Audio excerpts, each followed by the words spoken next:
சிவபெருமானுடைய திருமுடியில் இருக்கக்கூடிய சந்திர பகவானுடைய மனைவிமார்கள் 27 பேர். தெரிஞ்சுக்கிறதுக்காக சொல்றேன்.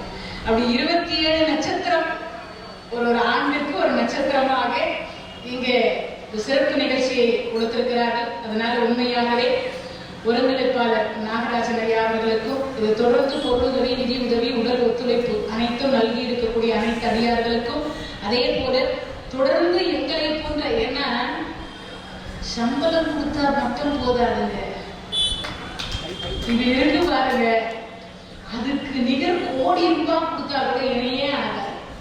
உங்களை மாதிரி அடியார்கள் உட்கார்ந்து முன்னாடி கேட்டாதான் இங்க இருக்கிற சரஸ்வதி இங்க வருவாளாம். என்னையா இது, மேட்டு மைனி போடுறவரு 2 பேரு அப்படி உட்கார்ந்து இருந்தா மட்டும் போதுமா? ஓதுவாரு ஒரு பக்கம் சிவாச்சாரியர் இருந்தா பேச்சாளர்களுக்கு பேச்சு வருமானம் நிச்சயமா வராது. நிச்சயமா வராது. சொல்லணும்னு நினைச்சாலும் மறந்து போயிடும். அதனால உங்களை மாதிரி சிவ அடியார்கள் இருக்காங்க பாருங்க.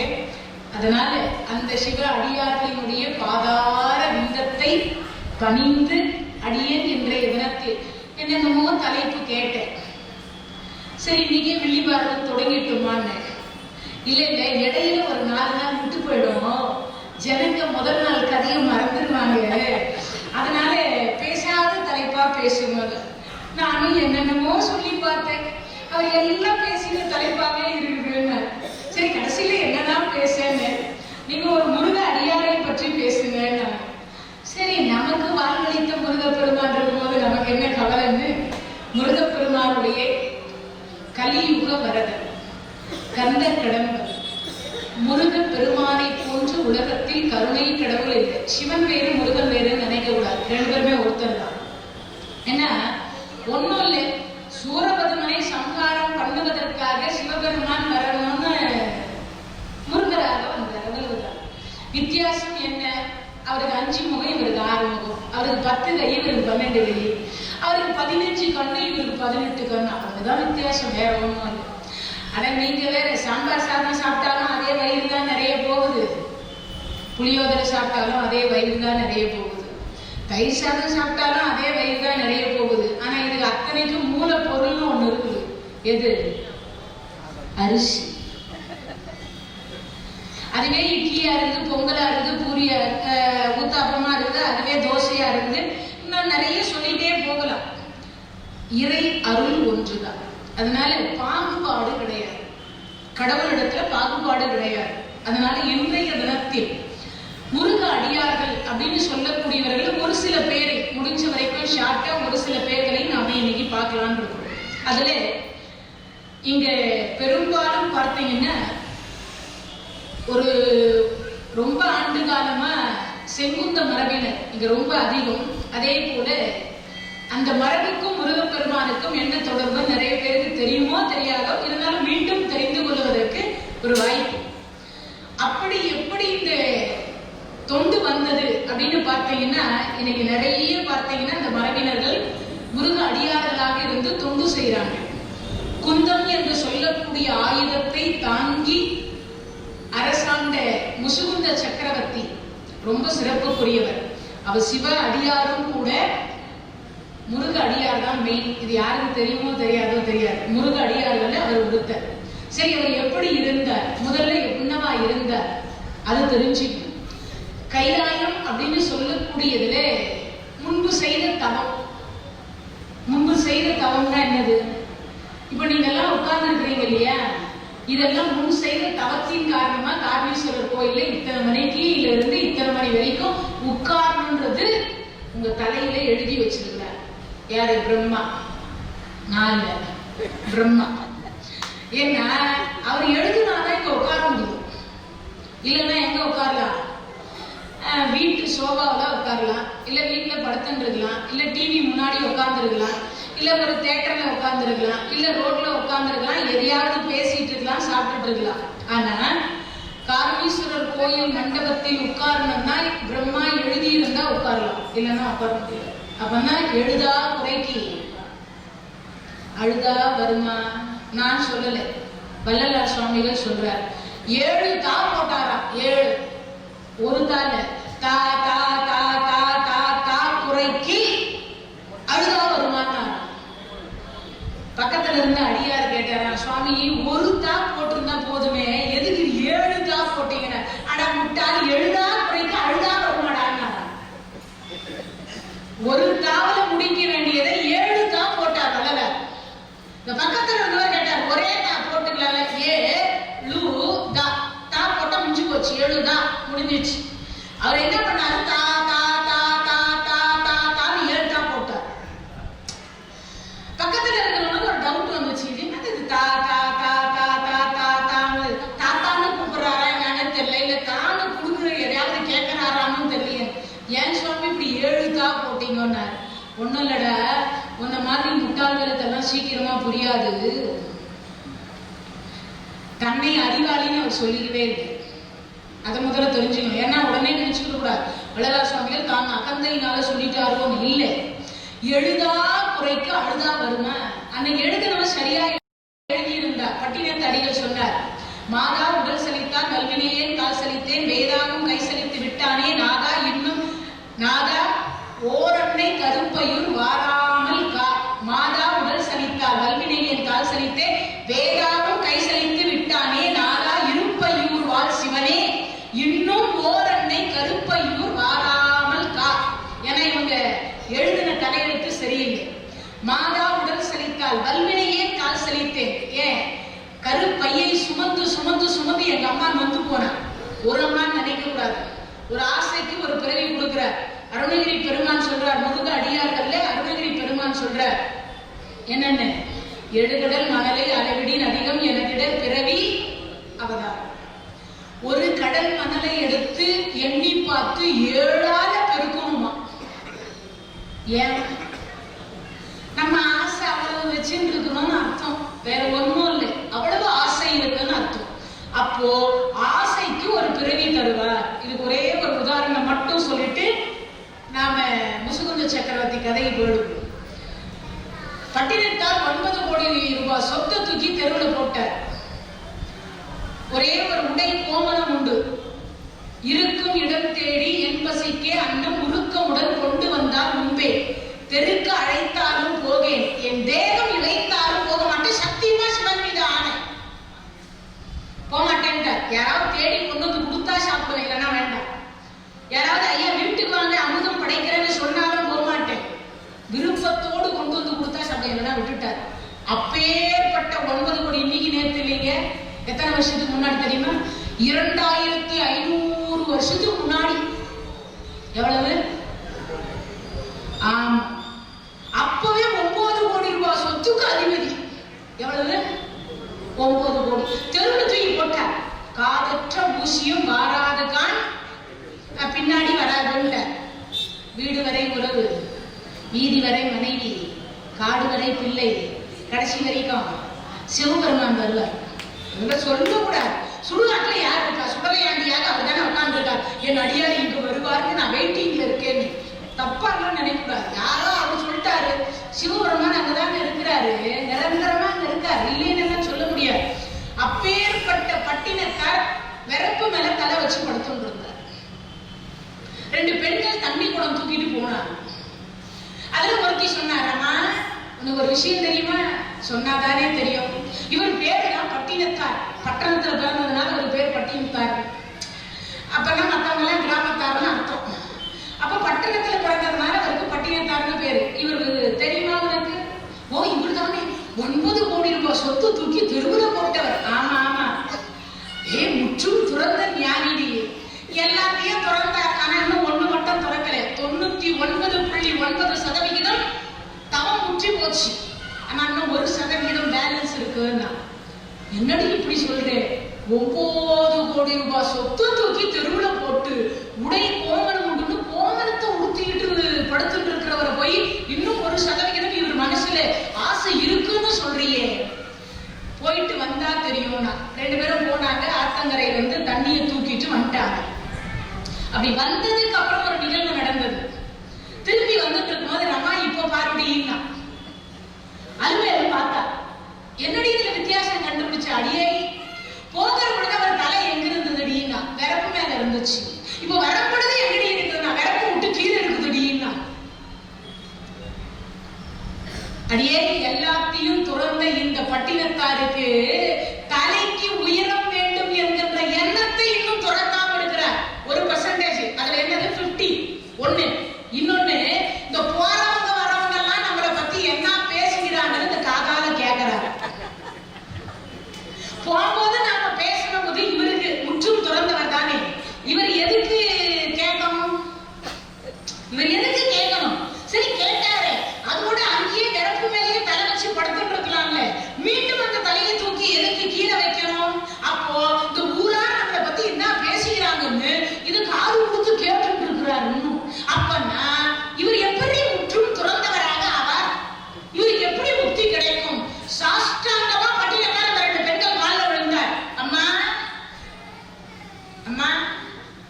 திரிபுர சுந்தரி சொன்னாண்டியா கண்ணு முன்னாடி வந்து எனக்கு காட்சி மூத்தமாக ஏறுது அருகியை உணர்த்திய ஞானம் படம். ஏன் நான் நினைச்ச எல்லாம் துறந்துட்டேன், ஏனோ தெரியல என்னை இன்னும் சிவபெருமான் கூப்பிடாம இருக்காருன்னு அந்த சிவபெருமான் மீது நான் நொந்து கொண்டேன். இப்பதான் தெரியுது எல்லாவற்றையும் துறக்கணும். அப்பனா என்ன அர்த்தம்? யாரு என்ன பேசினாலும் இந்த செவியால கேட்க கூடாது, கண்ணால எதை பார்த்தாலும் அதை பார்க்க கூடாது. அதை விட இன்னொன்று, இந்த உடம்பை மறந்து விட வேண்டும், மனதையும் மறந்துடும். எதன் மீது பற்று வைக்கணும்? இறைவன் மீது பற்று வைக்கணும். சாதாரணமான ஒரு வெறப்பில் இருந்து தலையை கீழே இறக்கி வைப்பதற்கே இறைவன் முக்தி தராத நிலையில் நம்மை வைத்திருந்தார் பட்டினத்தாரன்னா, நம்மெல்லாம் நான் ஆட்டோல தான் போவேன், கார்ல தான் போவேன், ஏசி ரூம்ல தான் தங்குவேன், ஏசி கார்ல தான் போவேன். நான்லாம் மேடெல்லாம் எல்லாம் உட்கார மாட்டேன். நான்லாம் அப்படிதான் இருந்தேன். நான் எப்படி இருந்தேன் தெரியுமா? இதெல்லாம் எதுன்னு போய் சொல்றது? அவன் கொடுத்தான், இருந்தோம், இல்லாத. அதனால இந்த மார்கழி மாதத்திற்கு ஒரே ஒரு ஷார்ட் சிறப்பு என்ன தெரியுங்களா? 11 மாத காலம் இந்த உடம்பினுடைய சுகத்தை தேடுங்கள், 1 மாத காலம் ஆன்மாவினுடைய சுகத்தை தேடுங்கள்.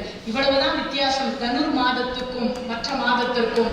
பகவான் சொன்னார் மார்கழி, அதுக்கு என்ன அர்த்தம் தெரியுமா? மாதங்களில் நான் மார்கழியாக இருக்கின்றேன். அதுக்கு என்ன பொருள் தெரியுமா? எல்லா மாதத்தை காட்டிலும் மார்கழியா இருக்கிறேன்னு சொன்னாரே, ஏன் தெரியுமா? இறை வழிபாடு என்று சொல்லக்கூடிய ஒரே ஒரு வழிபாடு மார்கழி மாதத்தில் முழுக்க முழுக்க அனைத்து கோயில்களும் திறந்து வைத்து ஒரே ஒரு அடியாராவது வந்து அந்த கோயிலில் விளக்கேற்றுவார்களே, அப்படிப்பட்ட வழிபாடு செய்யக்கூடிய அந்த ஒரு மாதமாக நான் இருந்து விட்டு போகிறேன்னு சொன்னார். அப்பதான் என்ன அர்த்தம் சிந்திச்சு பார்க்கணும். மார்கழி மாதம், தனுர் மாதம், பீட மாதம்னு ஒரு அர்த்தம் இருக்கு. அதுக்கு என்ன அர்த்தம் அப்படின்னா, இந்த உடம்புக்கு உயர்வான ஒரு இடம் இருக்கு. அது எது? உங்களை எல்லாம் கேள்வி கேட்குமே போய் சொன்னா. எது கேள்வி கேட்கும்? அங்க யார் இருக்கா? இறைவன் குடியிருக்கிறார். ஏன்? பொய் சொன்னா, திருடனா, ஏமாத்தனா, நாம செய்யக்கூடிய தவறுகளை அடுத்த வினாடி நமக்கு சுட்டி காட்டக்கூடிய மனசாட்சி என்கின்ற மனம் இருக்கு பாருங்க, அதுதான் உள்ளம். அந்த உள்ளம் என்கின்ற உயர்வான பீடத்தில் வைத்து இறை வழிபாட்டை செய்வதற்குரிய மாதம் இந்த தனுர் மாதம், மார்கழி மாதம். எங்கேயாவது பார்த்தீங்கன்னா எந்த கருவறையாவது கீழே இருக்கான்னு பாருங்க. ஒரு பீடம் வச்சு அந்த பீடத்தின் மேலதான் கடவுளை வச்சிருப்பாங்க. மனிதர்களுக்கு பீடம் எது? இந்த உள்ளம் தான் பீடம். அப்பனா என்ன அர்த்தம்? அந்த உள்ளத்தில் வைத்து இறை வழிபாட்டை செய்யுங்கள் என்பதற்கான உயர்வான ஒரு மாதம் இந்த தனுர் மாதம். இந்த மாசத்தை விட்டுட்டா அடுத்த மார்கழி வரைக்கும் வெயிட்டிங்ல இருக்கணும். அடுத்த மார்கழி வரைக்கும் யார் இருக்குமோ யார் இருக்க மாட்டோமோ. ஏன்னா நாமெல்லாம் கர்ணீஸ்வரா காப்பாத்துனா சொல்றோம். ஏன் பொண்டாட்டி பேரு ஐயோ வயிற்று வலிக்குதே அப்படின்னு தானே கூப்பிட்டு இருக்கோம். சிவசிவான்னா சொல்றோம் இல்லையே. அதனாலதான் சீக்கிரமா நமக்கு என்ன ஓலை வருதா? ஏமா ஓலை வந்துடுது. அதனால முடிந்த வரைக்கும் நேரம் கிடைக்கின்ற பொழுதெல்லாம் இந்த தனுர் மாசத்தில் ஏதாவது காலை மாலை ஒரு கோயிலுக்கு போங்க. அது சின்னதா இருக்கு, பெருசா இருக்கு, அந்த கோயிலுக்கு போகணும் இந்த கோயிலுக்கு போகணும் நினைக்கிறேன், முடியல, அதெல்லாம் இல்லை. கண்டிப்பா இழுத்து போத்திட்டு தூங்கணும்னுதான் தோணும். ஆனால் இந்த உடம்பை விட்டுட்டு ஆன்மா என்கின்ற ஒன்று வெளியில வருவதற்கு முயற்சி செய்தால் நாம் எல்லாம் நிச்சயமாக ஆண்டவனுடைய திருவடி பேரை பெறுவது எளிது. என்ன உடம்பினுடைய சுகத்தை விட்டால் மட்டும்தான் ஆண்டவனை தொட முடியும், திருவடியை சேர முடியும் என்பதை கூறிக்கொண்டு இறைவனுடைய கருணையினால் முசுகுந்த சக்கரவர்த்தி ரொம்ப அருமையானவர். அவர் கைலாயம், அந்த கைலாயத்துல முன்பு செய்த தவம் இதெல்லாம் இப்போ உட்கார்ந்து இருக்கிறீங்க தெரியுமா? இதெல்லாம் தவம். இந்த 1.5 மணி நேரம் நான் இல்லை, சிவபெருமான் பதிவு பண்ணிப்பார். நீங்க நினைக்கலாம் அவரே இருக்கிறாரே எப்படி பதிவு பண்ணுவார்? யமதர்மராஜாவினுடைய கணக்கு பிள்ளை சித்திரகுப்தன் தான் இதெல்லாம் பதிவு கணக்காளர். சித்திரகுப்தன் வேற யாரும் இல்லை, சிவபெருமான் தான் சித்திரகுப்தர். யமதர்மராஜா கிட்ட உயிர் கணக்கு என்று சொல்லக்கூடியதை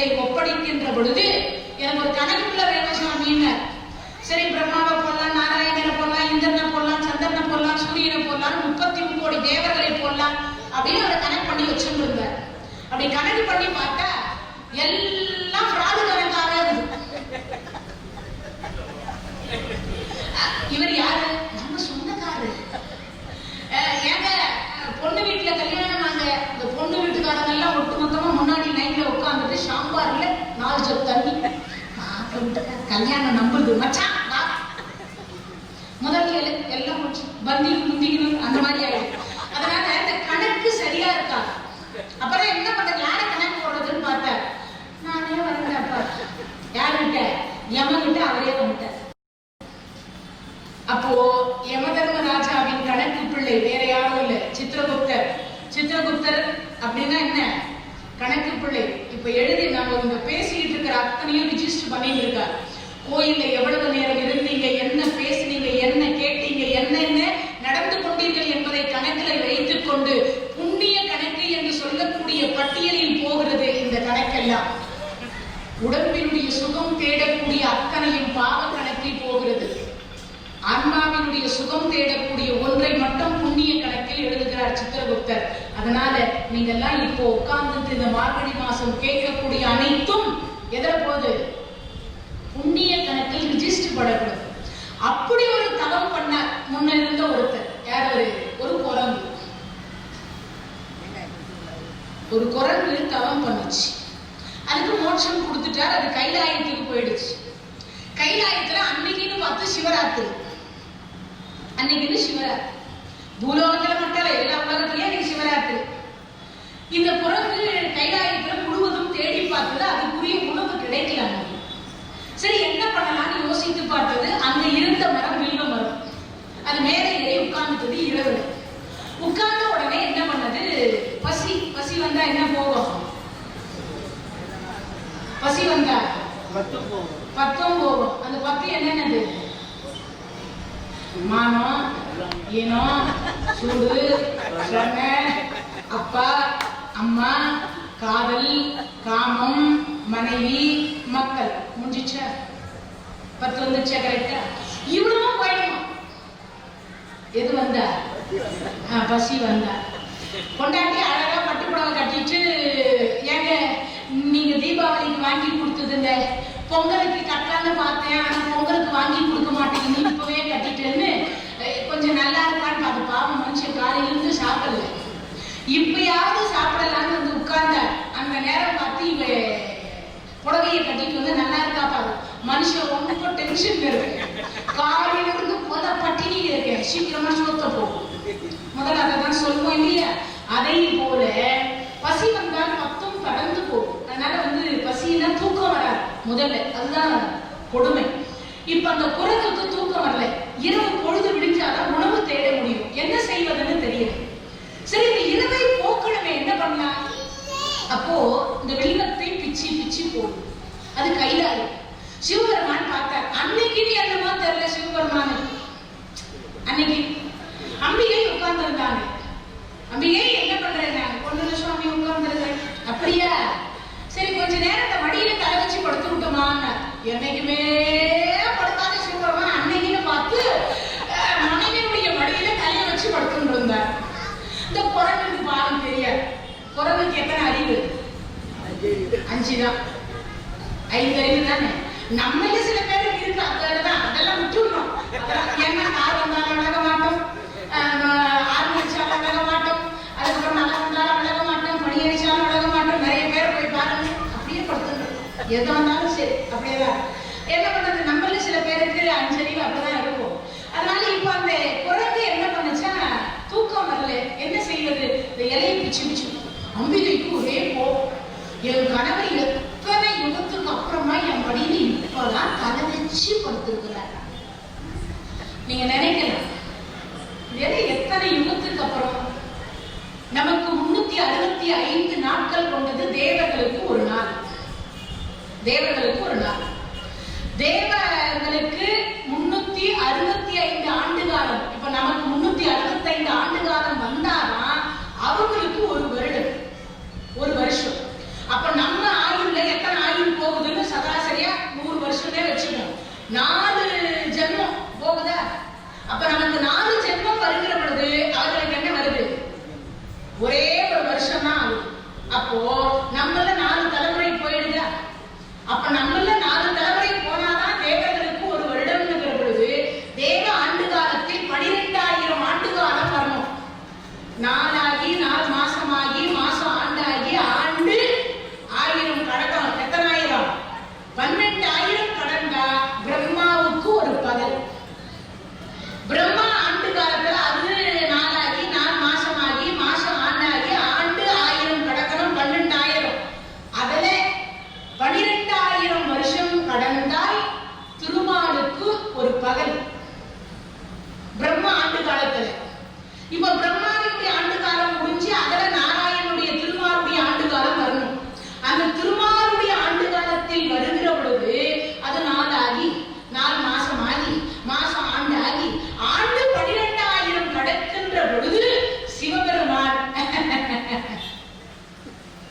யாராவது புரியாம எப்படி மண்டையாடுறீங்க?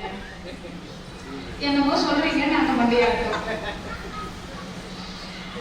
தேவ ஆண்டு காலத்தில் 12,000 ஆண்டு காலம் கடந்தால் பிரம்மாவுக்கு ஒரு பகல்.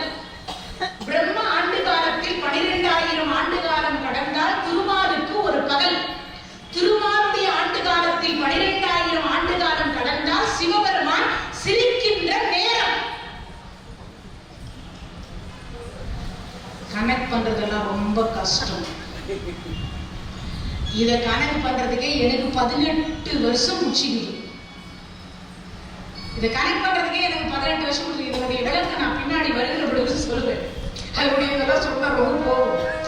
அப்போ சிரிக்கக்கூடிய நேரத்திலேயே திருமாலுடைய ஆண்டு காலத்தில் 12,000 கடந்து விடுகிறது. அப்ப எத்தனை யுகம் முடியுதுன்னு யோசிக்கணும். அவ்வளவு ஆண்டு காலம். அப்போ எத்தனை யுகத்திற்கு பிறகு அம்பாள் மடியில சிவபெருமான் தலை வச்சு படுத்திருப்பான்னு யோசிக்கணும். அப்படி ஒரு காலத்துக்காக அம்பாள் எவ்வளவு தவம் இருந்திருப்பான்னு யோசிக்கணும். இப்ப அப்படி தலை வச்சு படுத்துட்டு இருந்தார். இந்த குரங்கு சும்மா இல்லாம பிச்சி பிச்சி போடுது. எதை? வில்லத்தை. சிவபெருமானை என்ன பிடிக்கும்? அதுவும் சிவராத்திரி அன்னைக்கு அத்த ஜாமம் 1 மணிக்கு மேல ஆனா என்ன பிடிக்கும்? ரொம்ப பிடிக்குமா அவருக்கு. யாவருக்குமாம் இறைவனுக்கு ஒரு பச்சிலை, யாவருக்குமாம் பசுவிற்கு ஒரு வாய்ப்புரை, யாவருக்குமாம் முன்னும்போது ஒரு கைப்பிடி, யாவருக்குமா பேசுகிற பொழுது இன்னுரை தானே திருமருடைய வாக்கல்லவா. அதனால இப்ப இவர் என்ன நினைக்கிறார்? பிச்சு பிச்சு போட்டது. அம்மாளுக்கும் கோபம். எங்க வீட்டுக்கார் பல இன்பத்துக்கு அப்புறம் இன்னைக்குதான் என் மடியில தலை வச்சு படுது. இந்த குரங்குக்கு அது பொறுக்காம பிச்சு பிச்சு போடுது. அப்படி ஒரு கோபமா பார்த்தா அடுத்த வினாடி சிவபெருமான் பார்த்தார். அம்பிகை, ஏன் இவ்வளவு கோபம்?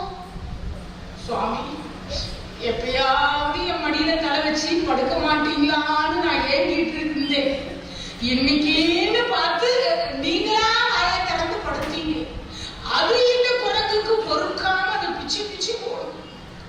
போட்டது என்னன்னு பாரு பார்வதி. சுவாமி, அது விவசம். ஆமா, இன்னைக்கு என்ன நாள்? சுவாமி பூலோகத்தவரிலிருந்து, கைலாயத்திலிருந்து, வைகுண்டத்திலிருந்து, பிரம்மலோகத்திலிருந்து 7 14 உலகத்திலும் இன்றைய தினத்தில் என்ன தெரியுமா கொண்டாடுகிறார்கள்? சிவராத்திரி. அப்போ சிவராத்திரியில எனக்கு என்ன பிடிக்கும்? வில்வம் பிடிக்கும். இப்போ மணி என்ன? இரவு 1 மணி. இரவு 1 மணி ஆகிற பொழுது ஒரு குரங்கு, 5 அறிவு குரங்கு விழித்து கொண்டு நம்ம மீது விண்ணத்தை போடுகிற பொழுது நீ கோபமா பார்க்கலாமா? அப்ப எப்படி சுவாமி பார்க்கணும்?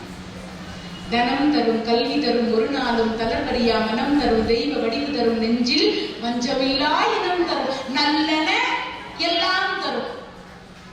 யாருடைய கடைக்கன் பார்வைப்பட்டா? அபிராமி கடைக்கன் பார்வைப்பட்டா இதெல்லாம் தருவாரா? தனம் தரும், கல்வி தரும், ஒரு நாளும் தளர்வறியா மனம் தரும், தெய்வ வடிவு தரும், நெஞ்சில் பஞ்சமில்லா இனம் தரும், நல்லன எல்லாம் தரும். உலகத்தில் எத்தனை கோடி நல்லது இருக்கோ அத்தனையும் தரவல்லது அவருடைய கடைக்கன் பார்வைப்பட்டுட்டார். அப்பேற்பட்ட பார்வையை கோபமா பார்க்கலாமா? குழந்தை இறைஞ்சிடாத. அப்படியா சுவாமி? சரி, அன்பா பாக்குறேன் சுவாமி. அந்த அம்மா பார்த்த உடனே அதுக்கு அறிவு வந்துருச்சு.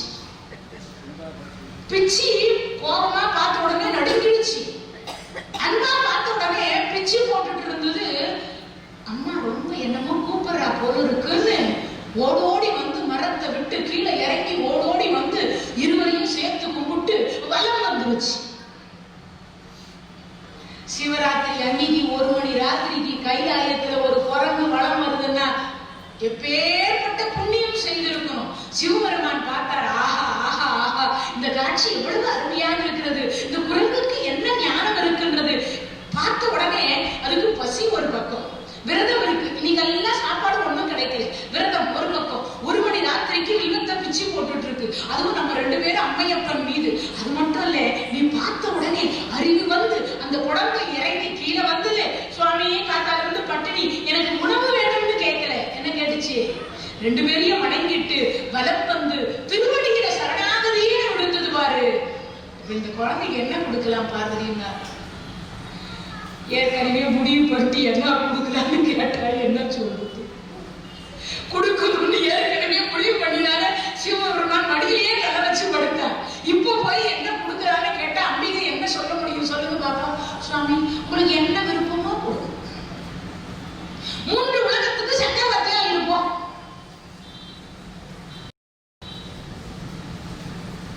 வில்வ கிளை உதிர்த்த முசுகுந்து முசுக்கு என்ன கொடுத்தது?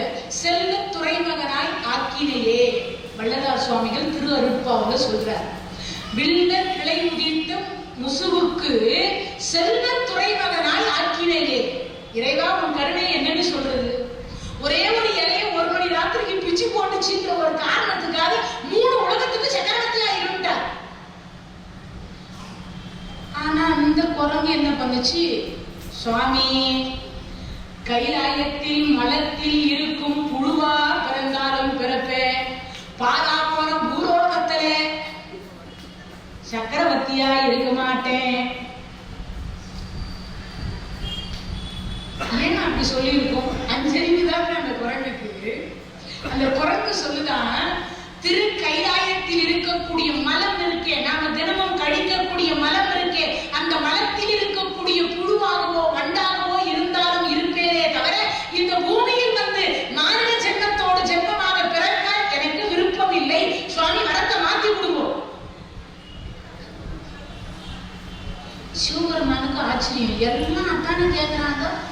பக்கத்து வீட்டுக்கார் கார் வாங்கிட்டார், எது வீட்டுக்கார் அதை வாங்கிட்டார், இந்த வீட்டுக்கார் இவ்வளவு கட்டிட்டார், அவர் 4 மாடி கட்டிட்டார், அவர் பெஞ்சு கார்ல போறார், அவர் பட்டு புடவை கட்டா, அவன் 50 சவரம் போட்டு இருக்கா. இப்படிதானே எல்லாம் கேட்கிறா. ஆனா இது என்ன? இது கொடுத்து வரத்த வேண்டாம். மலத்தில் நீங்க நல்லா யோசிக்கணும்.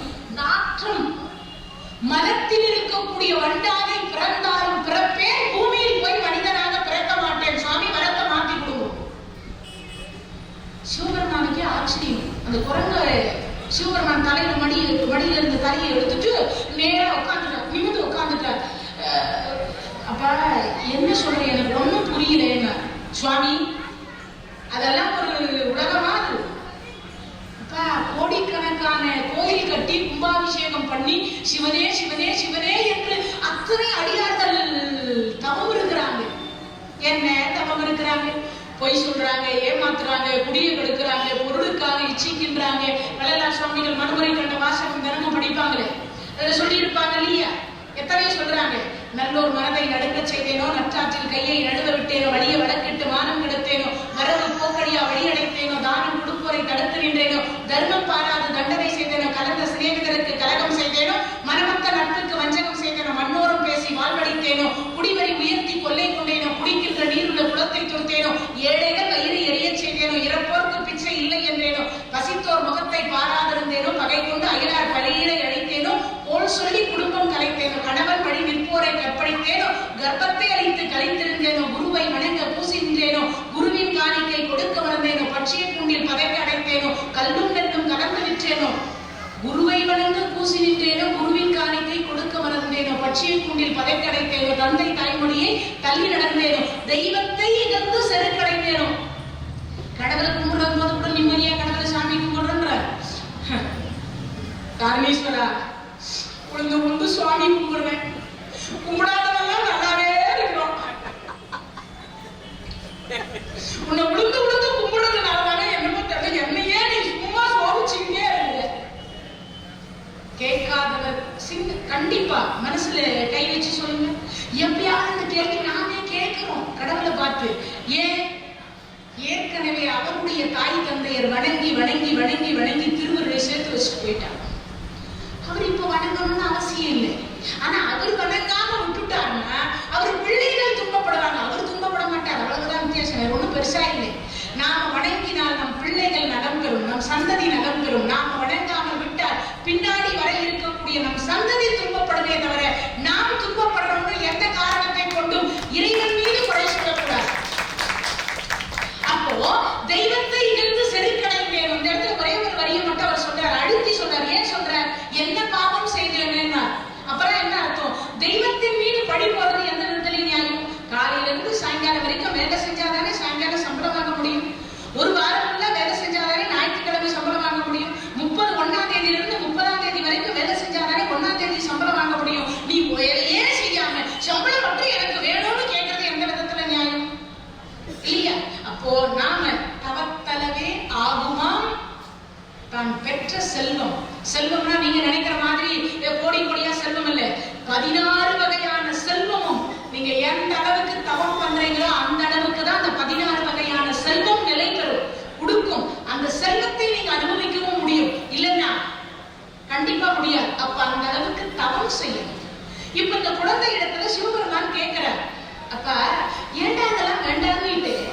சுவாமி பஞ்சமா பாதகம் இந்த பூமியில தான் அதிகமா நடக்குது.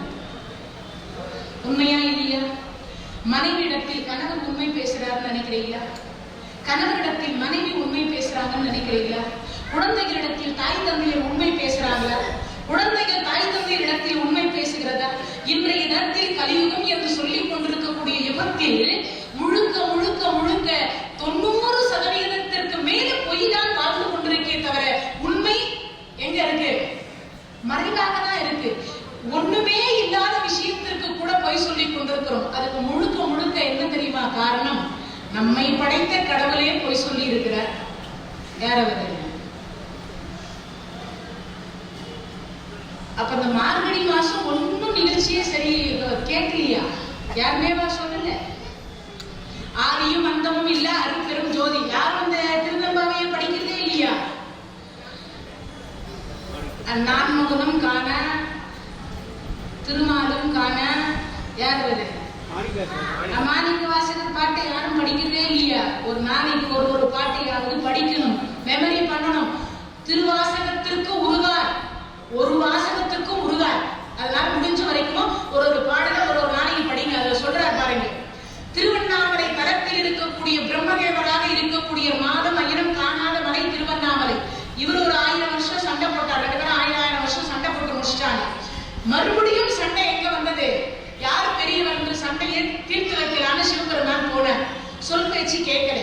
தானத்திலேயே சிறந்தது அன்னதானம், அதை விட 1000 மடங்கு சிறந்தது. அறிவுதானம், அறிவுதானத்தை விட 1,00,000 மடங்கு சிறந்தது. நிதானம், நிதானத்தை விட கோடி மடங்கு சிறந்தது சமாதானம். சமாதானப்படுத்தினார்.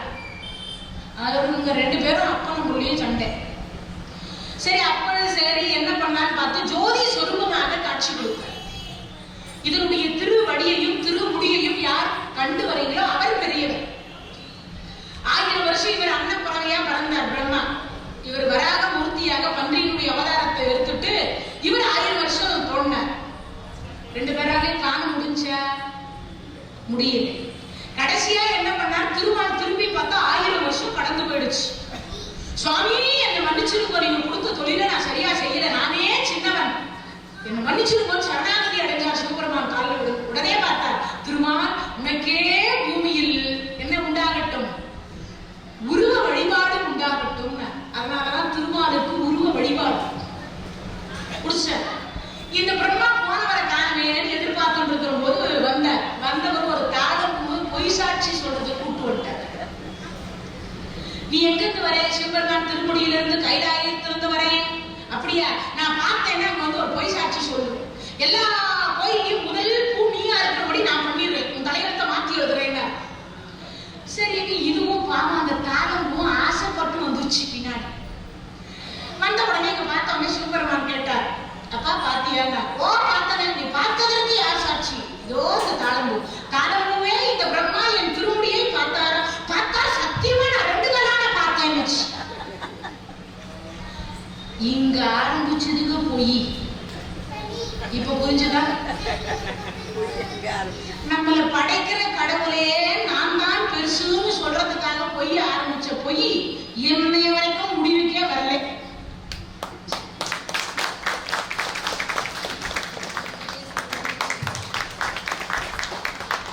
எழுந்துக்கணும் தான் நினைச்சேன்.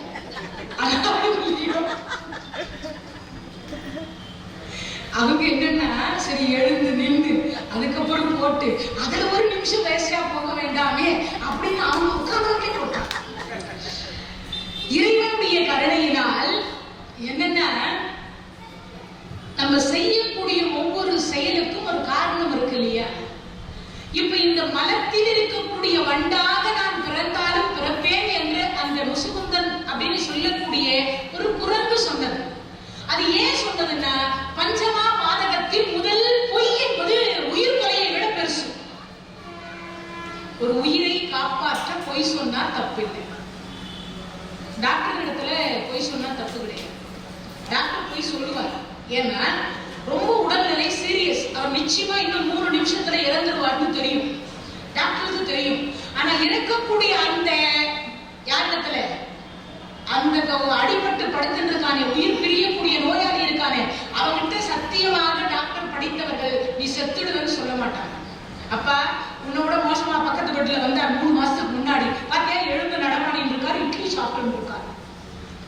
ஏன்?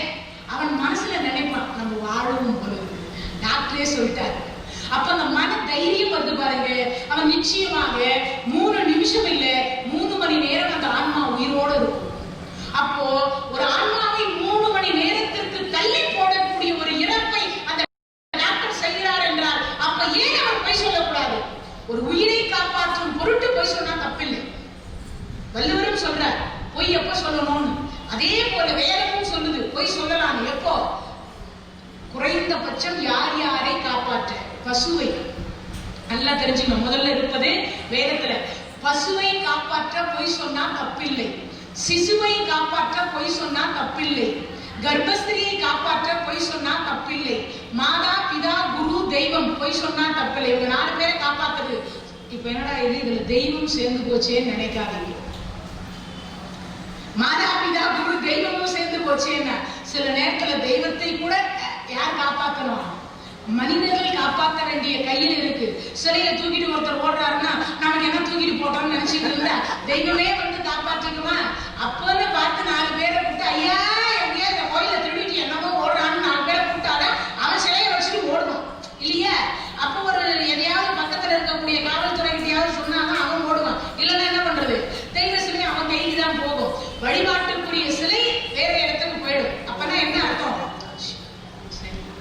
இறைவனுடைய கருணையினால் இப்போ தெய்வத்தையும் அதுக்கப்புறம் ஒண்ணு இருக்கு, வேதம் ஓதக்கூடிய அந்தணர்களை.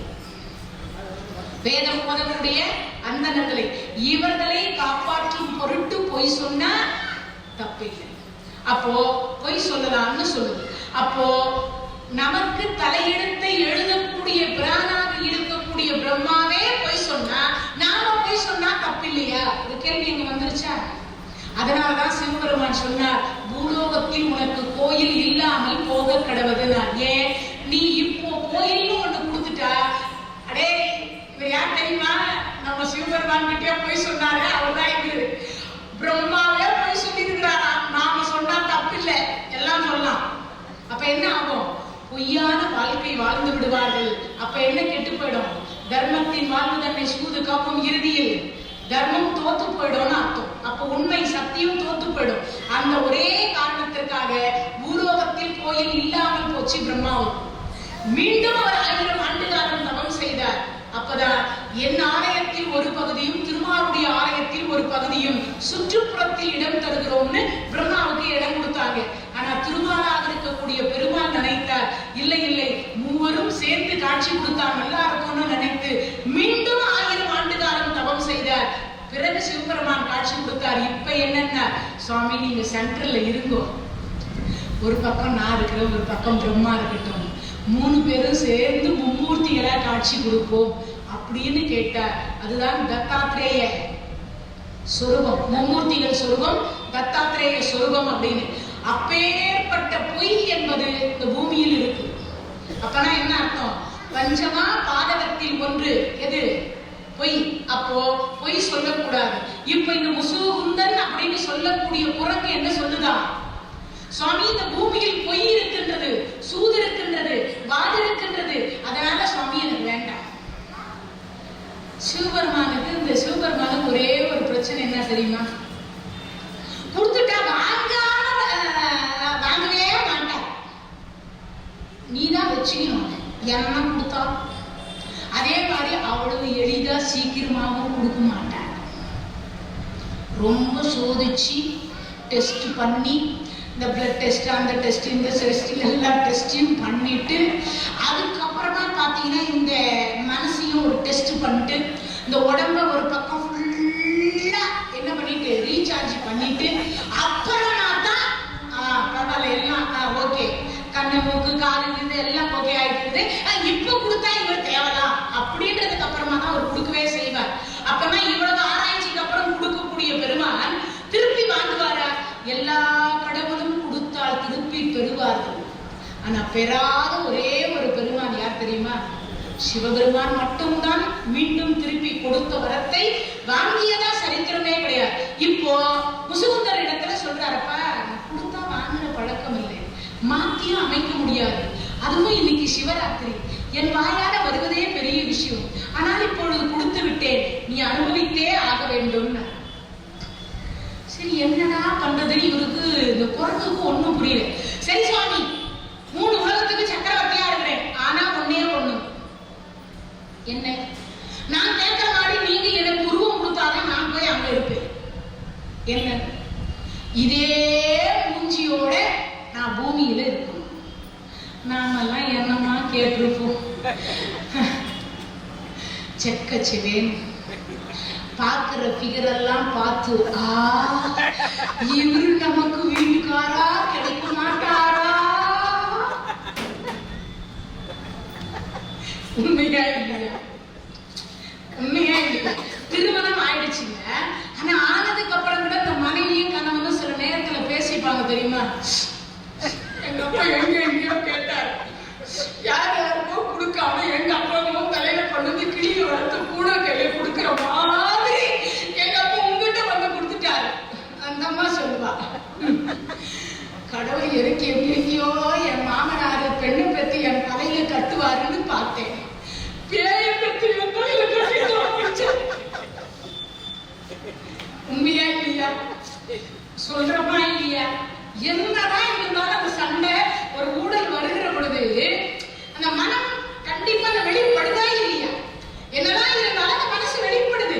அப்படி திருமணம் ஆயிடுச்சு, இனி நமக்கு ஒண்ணு கிடையாது, அங்கதான் எல்லாமே. ஆனா அப்படி இருந்தும் இந்த மனசு என்ன சொல்லுது, அந்த இடத்துல வருதா இல்லையா? அழகு வேணும். அழகை விரும்பாதவர்கள் யாராவது உண்டா? அழகை விரும்பாதவர்கள் யாராவது உண்டா? கண்டிப்பாக விரும்பாதவர்கள் எவருமே இருக்க முடியாது. ஏன்னா ஒண்ணும் இல்லை, இப்ப நான் பேசினே இருக்கும்போது உங்க வாய்ஸ் ரொம்ப ஸ்வீட்டா இருக்கும் மேடம், உடனே அப்படியா ஐயோ ஸ்வீட்டா இருக்குன்ட்டாரு, இந்த மனசு சந்தோஷப்படும். மேடம் நீங்க ரொம்ப அழகா இருக்கீங்க, சந்தோஷப்படும். ஐயா நீங்க ரொம்ப அழகா இருக்கீங்க. இப்ப இங்க கொஞ்ச நேரத்துக்கு முன்னாடி ஒருவர் பாடினார் இல்லையா, அவருடைய குரல் வளம் அப்படின்னு சொல்லக்கூடியது மைக்கே வேணும், இது சும்மா டம்மி. ஆனா அவருடைய குரல் வளம் அவ்வளவு நன்றாக. ஆனா வயசு பாருங்க இருக்கும் இல்லையா, எப்படி ஒரு 60 இருக்காது, ஒரு 60 65 இருக்கும். ஆனா 65 வயசுல என்னால அப்படி எல்லாம் பேச முடியுமா நான் கொஞ்சம் யோசிக்கிறேன் இல்லைங்களா? அப்போ அந்த அளவுக்கு அவருக்கு கடவுள் கொடுத்து வரப்பிரசாதம், வேற ஒன்றும் இல்லை. அழகு அழியும், அழகு வந்து ஒரு நாள் அழிச்சிடும், அதெல்லாம் நிரந்தரம் கிடையாது. ஆனா இங்கு முசுகுந்த சக்கரவர்த்தி நினைத்திருந்தார், சுவாமி நான் உன் பிள்ளை, 4வது பிள்ளை முருகப்பெருமானை காட்டிலும் அழகா போய் பிறக்கணும்னு அவர் கேட்டிருக்கலாம். ஆனா அவர் கேட்டது என்ன தெரியுமா? இதே முகத்தோடு நான் பூமியில் போய் அவதரிக்க வேண்டும், 3 உலகத்திற்கு சக்கரவர்த்தியா இருக்கிறேன். சிவபெருமானுக்கு ஒண்ணும் புரியல, எல்லாம் அழகு வேணும்னு கேட்பான், இளமை வேணும்னு கேட்பான், சாதா வரம் வேணும்னு கேட்பான், நான் என்றும் இளமையா இருக்கணும்னு கேட்பான். இவன் என்ன அந்த குழம்பு மூஞ்சி வச்சுக்கிட்டே போய் பிறக்கணும்னு கேட்கறாங்க. இதுல இருந்து யாருக்காவது ஏதாவது புரிஞ்சதா? இதுல இருந்து யாருக்காவது ஏதாவது தெரிஞ்சதா? என்ன தெரிஞ்சது?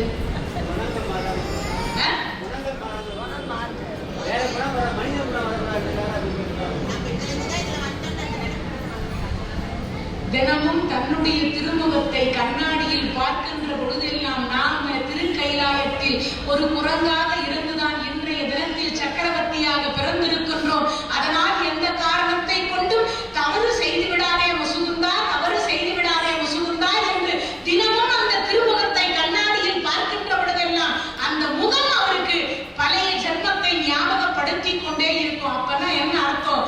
இந்த ஜென்மத்தில் பாவத்தை செய்யாமல் இருப்பதற்காக அவர் அதே தோற்றத்தை இறைவனிடத்தில் பிரார்த்தித்து வந்தார். குந்தம் என்கின்ற ஆயுதத்தை வைத்து சக்கரவர்த்தியாக கரூர் என்று சொல்லக்கூடிய தலத்தை ஆட்சி செய்த பெருமான், சப்த விடங்கர் என்று சொல்லக்கூடிய சப்த விடங்கரை கொண்டு வந்து இந்த பூமியில் நிலைநிறுத்திய பெருமான் முசுகுந்த சக்கரவர்த்தி. அவர்தான் சப்த விடங்கரை கொண்டு வந்து நமக்கு இங்க பூமியில கொடுத்த பெருமான். யார் அவரு? முசுகுந்த சக்கரவர்த்தி. வாராவி என்று சொல்லக்கூடிய மிகப்பெரிய ஒரு அசுரன். அப்படிப்பட்ட அசுரனாக இருக்கக்கூடியவனை வெல்ல முடியல, 33 கோடி தேவர்களால வெல்ல முடியல. அப்பொழுது சிவபெருமான் கிட்ட போய் பிரார்த்தித்தாங்க. சிவபெருமான் சொன்னார், அப்பா என்னாலலாம் ஒண்ணும் செய்ய முடியாது, வேணும்னா ஒரு என்னுடைய பிள்ளை இருக்கிறான், என் பிள்ளையிடத்துல வேண்டும்னா முறையிடுங்க வேண்டாம். சரி என்ன பண்ணலாம்னு யோசித்து பார்த்தார். அப்படியா, சரி பிள்ளையிடத்திலேயே போய் கேட்டு பார்ப்போம் அப்படின்னு சொல்லிட்டு முருகப்பெருமான் இடத்துல வந்து பார்த்தார். முருகனே, செந்தில் முதல்வனே, வாயோன் மருகனே, ஈசன் மகனே, ஒருகை முகன் தம்பியே, என்னுடைய தண்டைக்கால் எப்பொழுதும் நம்பியே கை தொடுவோம் நாம். அப்பேற்பட்ட முருகப்பெருமான் அவரை கை தொழுத உடனே இந்திரா என்ன ஒண்ணு இல்ல சுவாமி, சூரபதுமனுடைய ஆட்சியிலிருந்து எப்படியே எங்களை மீட்டு கொண்டுட்டீங்க. இந்த தேவலோகத்துல வாதாபின்னு ஒரு அசுரன் உட்காந்துட்டு எங்களை படாத பாடுபடுத்துறான். இவனை எப்படியாவது சமாளிக்கணும் சுவாமி, இல்லைன்னா அவனை தீர்த்து கட்டணும் சுவாமி. அதுக்கு ஏதாவது வழி இருந்தா சொல்லு. அப்படியே ஏற்கனவே சூரபதுமனை கதவு பண்ணியதற்கு நீங்க ஒரு பொண்ணை கொடுத்தீங்க, நானும் கல்யாணம் பண்ணிக்கினேன். நானும் எங்க அப்பாவை பூஜை பண்ணிட்டு திருத்தஞ்சூர்லயே நிரந்தரமா உட்கார்ந்து இருக்கேன். அதனால இப்போ நான் கொஞ்சம் டயர்டா இருக்கேன். இதுக்கு நான் வரணும்னு அவசியம் இல்லை, என் பக்தன் ஒருவரை அனுப்புறேன். பக்தனா யாரா இருக்கும் யோசிக்கிறார். ஒருவேளை யாராவது இருக்கும்போது சரி, பூலோகத்தில் கரூரை சேர்ந்த முசுகுந்தன் என்று சொல்லக்கூடிய ஒரு சக்கரவர்த்தி இருக்கான். அவனை போய் நீ வணங்கிட்டு வந்துருவோம். நீ கூப்பிட்டு வருவான். சதா சர்வகாலமும் சஷ்டி விரதத்தை மேற்கொண்ட பெருமான் முசுகுந்த சக்கரவர்த்தி. சஷ்டி அன்றைய தினத்தில் என்ன பண்ணுவாரா, பச்சை தண்ணியை கூட பருகப்படாது. முருகா, கந்தா, கடம்பா, கதிர்வேலா, கார்த்திகேயா என்று சொல்லி சதா சர்வகாலம் முருக சிந்தனையோடு இருந்து சஷ்டியினுடைய விரதத்தை முடித்து விட்டு மறுநாள் காலை முருகப்பெருமானை தரிசனம் செய்து விட்ட பிறகுதான் என்ன எடுப்பாரா, அன்ன ஆகாரம் எடுப்பாரா. அப்பேற்பட்ட பெருமான் அந்த சஷ்டி விரதத்தை மேற்கொண்டதுனால முருகப்பெருமான் பார்த்தார், இவரை அனுப்பினா அவருக்கு சரியா இருக்கும்னு. முசுகுந்தர் இடத்துல போய் சுவாமி ஒண்ணும் இல்ல, ரெக்கமெண்டேஷன் லெட்டர் கொடுத்திருக்காரு. யாரு? கைலாயத்துல இருக்கக்கூடிய திருமகனாரனுடைய யாரு, முருகப்பெருமான் அவர் கொடுத்தாச்சு.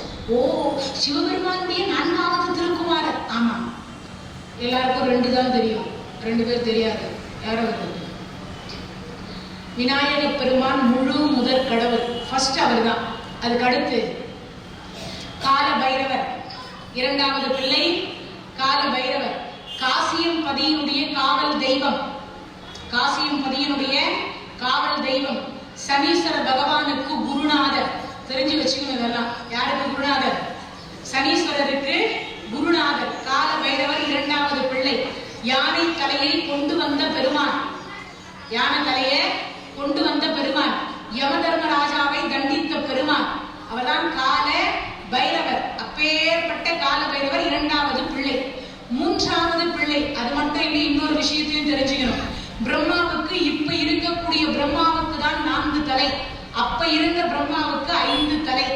அதுல ஒரு தலையை கிள்ளி எறிந்த பெருமான் தான் இந்த கால பைரவர்.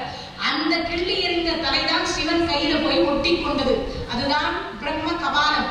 அந்த கபாலத்துலதான் அன்னம். அவர் தான் அதை வச்சுதான் என்ன பண்ணிட்டு இருந்தார்?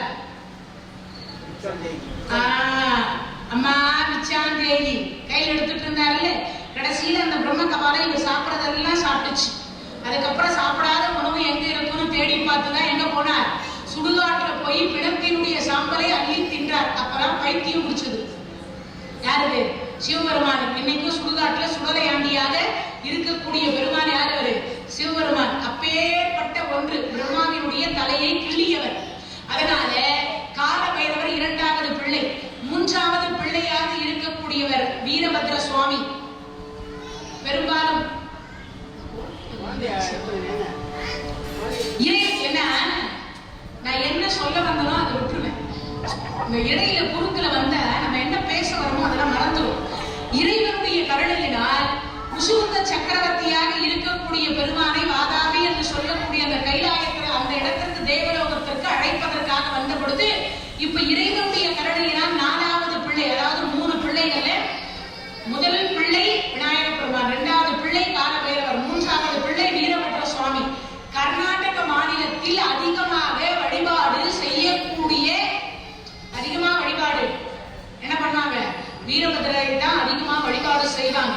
அப்பேற்பட்ட வீரபத்ர சுவாமிக்கு வழிபாட்டு முறைகள் கொஞ்சம் வித்தியாசம், வேற ஒண்ணும் இல்லை. என்னன்னா, இந்த காது, மூக்கு, வாய் இது 3ஐயும் மூடிக்கொண்டுதான் பூஜிக்கணும். அவருக்கு படைக்கக்கூடிய மலரா இருந்தாலும் சரி, எது பிரசாதமா இருந்தாலும் சரி, தீபாராதனையா இருந்தாலும் சரி, கற்பூரமா இருந்தாலும் சரி, தீப தூபமா இருந்தாலும் சரி, ஸ்ட்ரெயிட்டா அவருக்கு தான் போகும். அந்த வாசனையை நாம முகரக்கூடாது.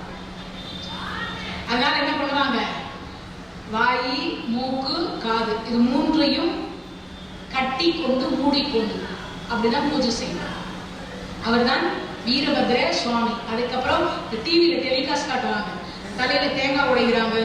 அது வேற யாருக்கும் இல்லை, வீரபத்ரருக்கு மட்டும்தான் தலையில 48 நாள் விரதம் இருந்து தேங்காய் உடைப்பாங்க. அது முழு தேங்காய் அப்பவே உடிச்சு அப்பவே தான் உடைப்பாங்க. ஆனா உடையும். அந்த அளவுக்கு வீரபத்ர சுவாமி மேல நம்பிக்கை வைத்து அவர்கள் விரதம் இருப்பாங்க. அவங்க கையாலேயே பச்சரிசி அன்னத்தை சமையல் செய்து அவர்கள் ஒருவேளை உப்பில்லாம ஒரே ஒரு வேளை சாப்பாடு சாப்பிட்டு பெண்கள் கையினால சமைச்சு சாப்பிட மாட்டாங்க. அவங்களே அந்த விரதத்தை மேற்கொள்வாங்க. 48 நாள் அந்த விரதம் இருப்பாங்க.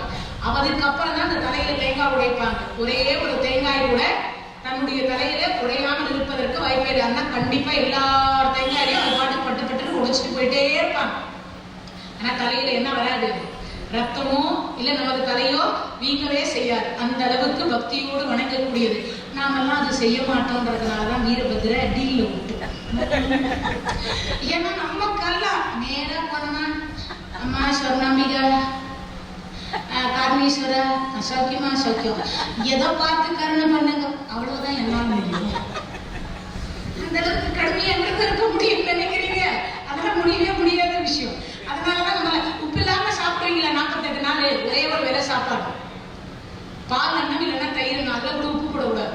அப்படிதான் சாப்பிடணும் வீரபத்ரர். அப்படிதான் சாப்பிடவும் செய்வாங்க. குறும்பர் என்று சொல்லக்கூடிய கம்யூனிட்டி அதிகமாக வழிபாடு செய்வாங்க.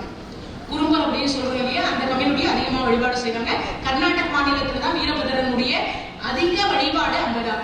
இறைவனுடைய கருணைகளால் 4வது திருக்குமாரன் உங்க எல்லாருக்குமே தெரியும், முருகப்பெருமான். அவர் தான் வேதவராக இருக்கக்கூடிய முருகன். இப்ப 4 திருக்குமாரன் சிவபெருமானுக்கும் பார்வதி அம்மையாருக்கும். இப்ப 4வது திருக்குமாரன் இவர் சொல்லிட்டாருன்னு சொன்ன உடனே முசுகுந்த சக்கரவர்த்தியாக இருக்கக்கூடிய பெருமான், முருகப்பெருமான் சொன்னாரா, அப்படியா, சரிங்க சுவாமி. இந்திரா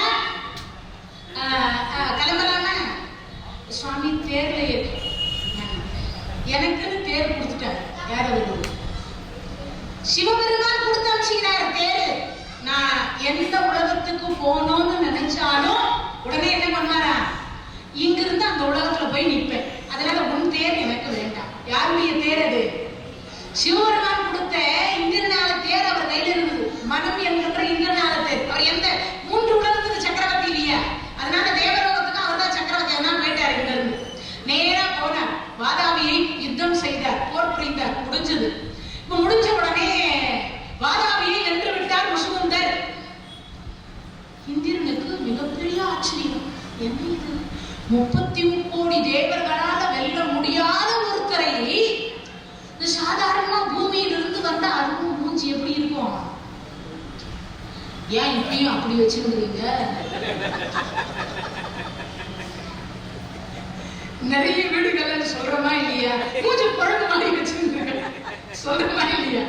அப்படி ஒரு மூஞ்சிய இன்னைக்கு அதை சொல்லிட்டு தான் இருக்கிறோம். ஆனா அதே முகத்தோடு இருக்கக்கூடிய ஒருவர் தேவலோகத்துல ஒரு அசுரனை வென்றாருன்னா எவ்வளவு ஆச்சரியம். இப்ப இந்திரன் பார்த்தார். சும்மா இல்ல இந்த வாய் எல்லாம் பெரியவங்க ஒரு பழமொழி சொல்லுவாங்கல்ல, என்னது, யாரால கேட்டேன்? ஆமா, அந்த வாயால கவலை தன் வாயால கெடுமா. இப்ப இந்திரன் சும்மா, சுவாமி வந்ததுக்கு ரொம்ப நன்றி, இருந்தோம்னா இன்னும் ஒரு 10 நாள் நம்ம தேவலோகத்தை சுத்தி கித்தி பார்த்துட்டு போங்க சொல்லிட்டுக்கலாம். இல்ல நவரத்ன மான வேணுமா, ஏதாவது வேணுமான்னு கேட்டுக்கலாம். சும்மா இல்லாம இந்த தேவலோகத்துல என்ன வேணுமா கேளுங்க சுவாமி, என்ன வேணும்னாலும் நான் தரேன். இப்போ சில பேர் சொல்லுவாங்க, நீங்க என்னதான் கேளுங்க நான் வாங்கி தரேன். இல்ல நீங்க என்னன்னா கேளுங்க, என்னால முடியும், என்னால முடியாது ஒண்ணுமே கிடையாது எல்லாம் சொல்லிட்டு கடைசியா பாத்தீங்கன்னா கேட்ட உடனே அதுதான் என்னால இப்போதைக்கு கொஞ்சம் முடியாத நிலைமை, என்ன வேணாலும் கேளுன்னு சொல்லிட்டு கடைசியா சொல்லுவாங்க என்னால முடியாதுன்னு. ஆனா இங்கு இந்திரனாக இருக்கக்கூடிய 33 கோடி தேவர்களுக்கு தலைவன் இந்திரன் சொல்றான், என்ன வேணுமோ கேளுங்க சுவாமின்னு. சரி, இப்ப என்ன கேட்பதுன்னு பார்த்தார். என் பூலோகத்தில் என்ன இல்லாம இருக்குது? இது ஒண்ணுதான் இல்லாம இருக்குது. இந்திரா, என்ன கேட்டாலும் தருவாயா? கண்டிப்பாக சுவாமி, என்ன கேட்டாலும் தருகின்றேன், என்ன கேட்டாலும் அப்படியா? அதாவது நீ தினமும் தங்க தாமரையால 1008 தங்க தாமரை வைத்து ஒரு இறைவனை பூஜிக்கிறாய் அல்லவா? அந்த இறைவன் எனக்கு வேண்டும். இத நான் 1000 வருஷம் தவம் பண்ணி திருமாலுடைய மார்புல இருந்து வாங்கிட்டு வந்தது. எங்க இருந்து?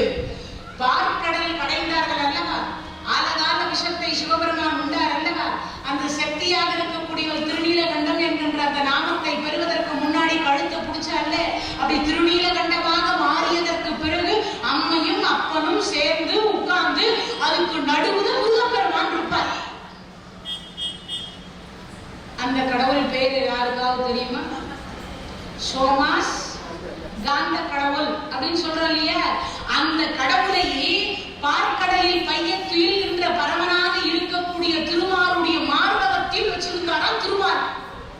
இந்த இந்திரனுக்கு ஆசை, ஏன் திருமால் அப்படி மூச்சு அப்படி விடுவாரு பாருங்க.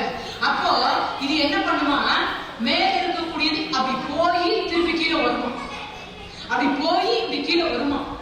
இதை இந்திரன் பார்த்தார், ஆஹா இத மட்டும் நம்ம தவம் பண்ணி வாங்காம விடக்கூடாதுன்னு 1000 வருஷம் உட்கார்ந்து தவம் பண்ண திருமால் காட்சி கொடுத்தாரு. என்ன ஒண்ணும் இல்ல, இந்த சிவபெருமான் அம்பாள் முருகப்பெருமான் 3 பேரும் சேர்ந்து அஜப நடனம்னு பேர். அதுக்கு என்ன நடனம்? அஜப நடனம்னு பேரு. அந்த நடனம் அப்படின்னு பார்த்தீங்கன்னா என்னன்னா, திருமால் விடக்கூடிய மூச்சு காற்றில் அந்த சிவபெருமானும் அம்பாலும் முருகப்பெருமானும் அப்படி போயிட்டு வருவாங்க. அந்த நடனத்துக்கு என்ன பேரு? அஜப நடனம்னு பேரு. அது வேற எங்கேயும் பார்க்கவே முடியாதா. அப்படிப்பட்ட ஒரு எதை கேட்டார், அதை கேட்கிறாரா இங்க இப்போ. அதனால அது குடும்ப சுவாமின்னு திருமால் பார்த்தார். தவம் பண்ணி கேட்டா கொடுக்காம இருக்க முடியுமா? குடிச்சிட்டார். அததான் இந்திரன் தன்னுடைய இந்திரலோகத்தை காப்பாற்ற, தன் பதவியை காப்பாற்ற, தன் மக்களை காப்பாற்றுவதற்காக தினமும் 1008 தங்க தாமரையும் பூஜிக்கிறான். என்ன தாமரை? ஆமா, அதுல வச்சு பூஜிக்கிறார். ஓம் நமச்சிவாய, ஓம் நமச்சிவாய, ஓம் நமச்சிவாய இப்படி பூஜிட்டு பண்ண. சரி, இதை பார்த்த உடனே இப்போ முசுகுந்த சக்கரவர்த்திக்கு ரொம்ப நாள் இவர் மேல ஆசை. சரி என்ன பண்றதுன்னு பார்த்தார். ஒண்ணும் இல்லை இந்திரா, நீ ஏதாவது தரேன்னு சொல்லல, நீங்க எதை கேட்டாலும் தரேன்னு சொல்லியிருக்கேன், அதனால நீ வழிபாடு செய்யக்கூடிய அவரை எனக்கு கொடுங்க. ஓ அப்படியா? இந்த இந்திரனுக்கு 1000 வருஷம் தவம் பண்ணி திருமால் வணங்கியது நாம வாங்கிட்டு வந்து இந்த தேவலோகத்துல வச்சிருக்கிறது போயும் கேவலம். எது? பூலோகம். இங்க வந்து அது வச்சு வணங்கணுமா? அதனால என்ன செய்யலாம்? எப்பவுமே பாத்தீங்கன்னா குறுக்கு புத்தின்னு ஒண்ணு இருக்காரு. நம்மளும் நிறைய பேர் ஏங்க இப்படி போய் அப்படி திரும்புங்க, ஷார்ட்டா போறதுக்கு வழி. எப்பயுமே பாருங்க நேரா போய் அப்படி திரும்புங்கன்னு வழி சொல்றாரு. இல்லையே, இன்றைக்கு ஒரு வழி ஷார்ட்டா போற மாதிரி ஒரு வழி இருந்ததா எனக்கு ஞாபகம். அப்படியும் ஷார்ட்டா தான் போனோம், நேர்வழியில் போகணும்னு யாராவது ஆசைப்படுறோம்? ஜனவரி 1 அன்னைக்கு தெரியும் காரணீஸ்வரர் நேரா போய் பார்க்கணுமா? இல்ல இல்லங்க, எங்க சொந்தக்கார முன்னாடி நிக்கிறாங்க. எவ்வளவு பேர் சொல்லிட்டு முன்னாடி போறவங்க எவ்வளவு பேர் இருக்காங்க, உண்டா இல்லையா? கொஞ்ச நேரம் நின்றுதான் வரிசையில பார்த்தாதான் என்ன தப்பு இல்லையா? நானும் சீக்கிரமா போய் சாமியை பார்க்கணும்ன்ற எண்ணத்துல அவ்வளவு ஓட்டமா ஓடுறோம். அப்போ எங்கேயுமே குறுக்கு புத்தின்னு ஒண்ணு இருக்கா இல்லையா? 33 கோடி தேவர்களுக்கு தலைவனாக இருக்கக்கூடிய இந்திரன் யோசிச்சு பார்த்தான். இது என்னது இது? அப்படியா? சரி, யாரங்க விஸ்வகர்மாவா? சீக்கிரமா வாப்பா. உடனே பார்த்தாரு. என்ன சுவாமி, ராத்திரியோட ராத்திரியா இதே மாதிரி ஒரு 6 பொண்ணு. அவர் பார்த்தா ராத்திரியோட ராத்திரியா அதே மாதிரி ஒரிஜினல் எப்படி இருக்குமோ அதே மாதிரி டூப்ளிகேட் ஒரு 6 பண்றான். டூப்ளிகேட். சரி, பண்ணி முடிச்சாச்சு. இந்த பக்கம் 3 வச்சுட்டார், அந்த பக்கம் 3 வச்சுட்டார், சென்டர்ல உண்மையான கடவுளை வச்சுட்டார். வச்சு முடிச்சிட்டதுக்கு அப்புறமா காத்தால பூஜை. நேற்றுக்கு பார்த்தா 1 தான் இருந்தது, ராத்திரியோட ராத்திரியா பார்த்தா 7 வந்துக்குதாங்க.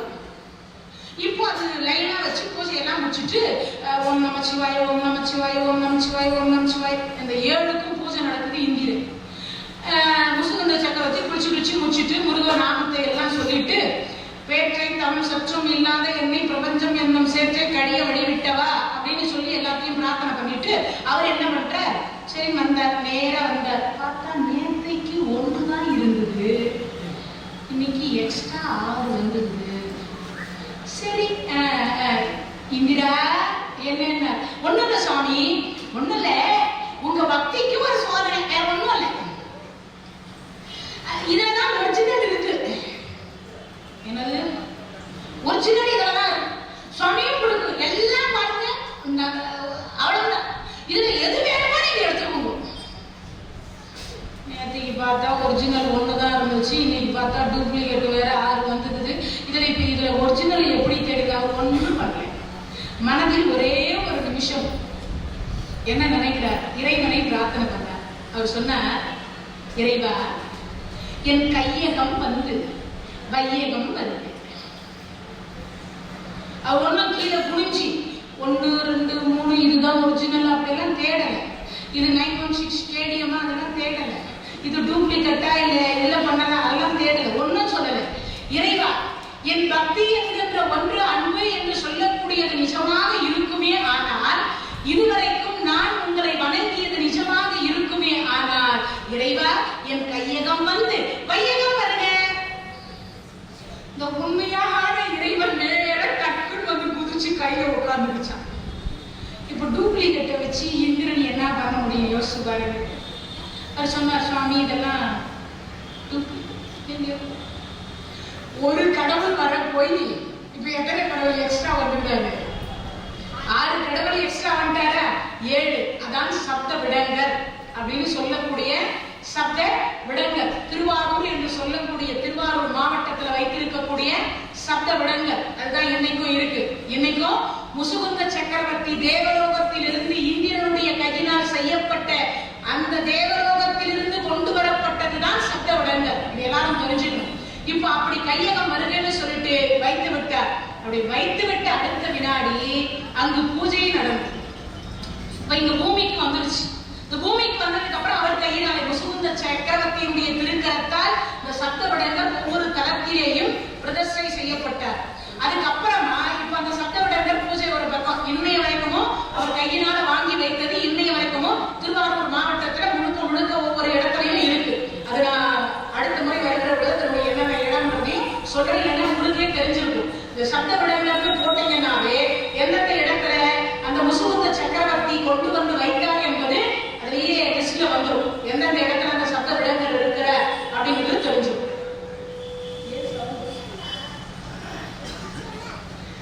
இறைவனுடைய கருணையினால் அப்படிப்பட்ட முசுகுந்த சக்கரவர்த்தி. அதுக்கடுத்து இவர் எப்படி முருக அடியார்.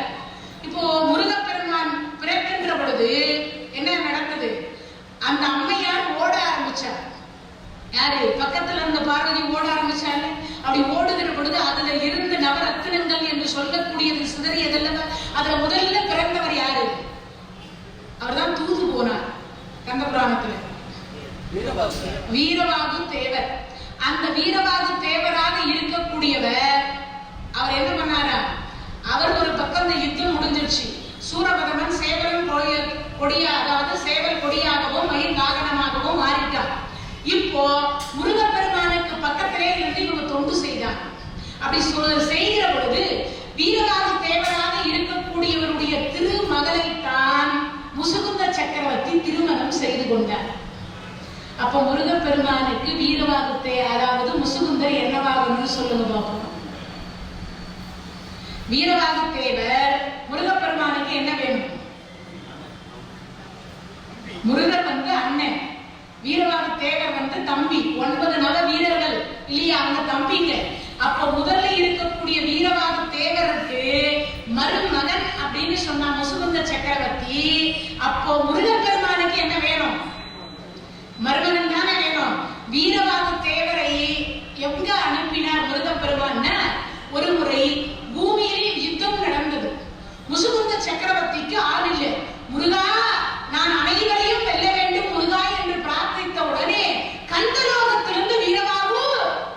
முசுகுந்த சக்கரவர்த்திக்கு துணை போனார். போயும் போயும் மனிதனுக்கு நான் துணை போவதா அப்படின்னா, வீரவாகு நீயே அந்த கரூரில் போய் மனிதனாக பிறக்க கடவது, உன் வயிற்றில் பிறக்க இருக்கக்கூடிய பெண் பிள்ளையை அந்த முசுகுந்தனுக்கு பெண்ணை தர கடவது, நீ மாமனாராக ஆக கடவது. முருகப்பெருமான் கொடுத்த வரத்தின் காரணமாக வீரவாகு தேவர் கரூர்ல வந்து பிறந்து அவருடைய திருக்குமாரத்தியை கனகவல்லி அப்படின்னு சொல்லக்கூடிய தாயாரை தான் முசுகுந்த சக்கரவர்த்தியாக இருக்கக்கூடியவர் திருமணம் செய்து கொண்டார். இப்ப வீரவாகு தேவருக்கு மனசுக்குள்ள ஒரு வருத்தம், முருகப்பெருமான் நம்மளே அனுப்பிச்சிட்டாரே. இப்ப அனுப்பிட்டாரேன்னு சொன்ன உடனே இவருக்கு வருத்தத்துல என்ன பண்ணாரா, என்னைக்காவது முருகனை பார்த்து விட மாட்டோமான்னு ஒரு ஏக்கம். அப்படி ஏக்கத்தோடு இருக்கின்ற பொழுது இந்திரனாக இருக்கக்கூடிய வளர்ப்பு மகள் தெய்வ யானை அப்படின்னு சொல்லக்கூடிய தெய்வ யானையை திருமணம் செய்வதற்கு இந்திரன் மனமும் வந்து கொடுக்கிறார். சுவாமி, 33 கோடி தேவர்களையும் அந்த சூரபத்மனுடைய சிறையில இருந்து காப்பாத்தினீங்க. அப்படி காப்பாற்றிய உங்களுக்கு நாங்க ஏதாவது கொடுக்கணும். ஏன்னா எங்களுக்கே என்ன கொடுக்கறதுன்னு தெரியல. ஒண்ணு, அமுதவல்லி சுந்தரவல்லின்னு சொல்லக்கூடிய இருவரும் பிறந்து உங்களையே திருமணம் செய்து கொள்ளணும்னு வளர்ந்து வந்தாங்க. அதுல தெய்வ யானையை நான் ஒரு பட்டத்து யானை இடத்தில் வளர விட்டிருக்கின்றேன். உலகத்தில் எதை கொடுத்தாலும் ஈடாகாது சுவாமி நீங்க செய்த உதவிக்கு. அதனால என் பெண்ணையே உங்களுக்கு தரேன், தெய்வ யானை. அப்ப அந்த யானையை தெய்வ யானையை திருமணம் செய்து கொடுக்கிற பொழுது திருமணத்துக்கு ஓலை எழுதினார் இந்திரன். என்னன்னு எழுதினாராம் தெரியுமா? சிவபெருமான் துணை, கீழே சொர்ணாம்பிகை துணை, எல்லாம் எழுதியாச்சு. எழுதிய உடனே இன்னாருடைய மகன் அப்படின்னு சொல்லி சிவபெருமான் பார்வதி அம்மையாருடைய திருக்குமாரன், 4வது திருக்குமாரர் முருகப்பெருமான் அப்படின்னு சொல்லி போட்டாச்சு. இந்த பக்கம் பட்டத்து யானை தெய்வ யானை இந்திராணியுடைய மகள் அப்படின்னு போட்டாச்சு. இப்போ இதுல சிறப்பு அழைப்பாளர் யார போடுது?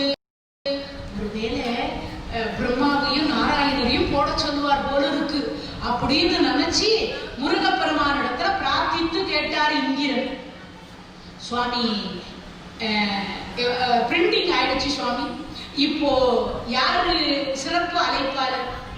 பூலோகத்தில் இருக்கக்கூடிய முசுகுந்த சக்கரவர்த்தி என்று சொல்லக்கூடிய திருமகனாருடைய பெயரை முதலில் பிரிண்டிங் பண்ணுவார். கேட்க உடனே இந்திரன் ஆடி போயிட்டார். ஆனவன்னு அடுத்து சொன்னார், சரிங்க சுவாமி, முசுகுந்த சக்கரவர்த்தி பேர் போட்டார்.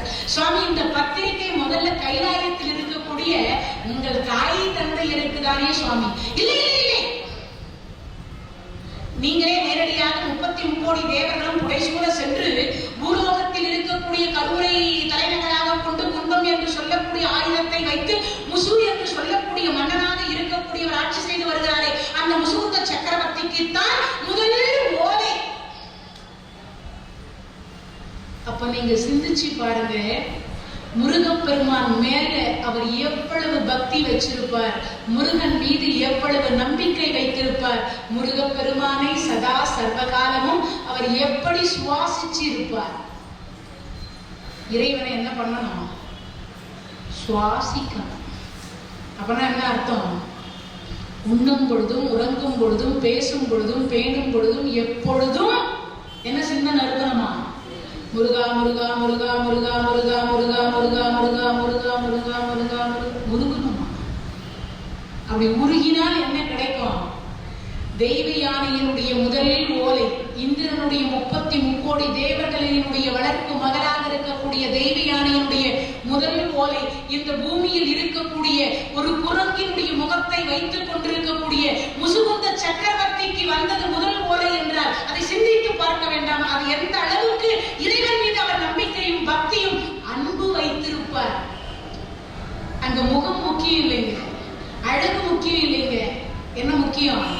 அன்பெனும் பிடிக்குள் அகப்படும் மலை. இந்த தகவல் உங்களுக்கு பிடிச்சிருந்தா லைக் பண்ணுங்க, உங்க ஃப்ரெண்ட்ஸுக்கு ஷேர் பண்ணுங்க, மறக்காம எங்க சேனலுக்கு சப்ஸ்கிரைப் பண்ணுங்க.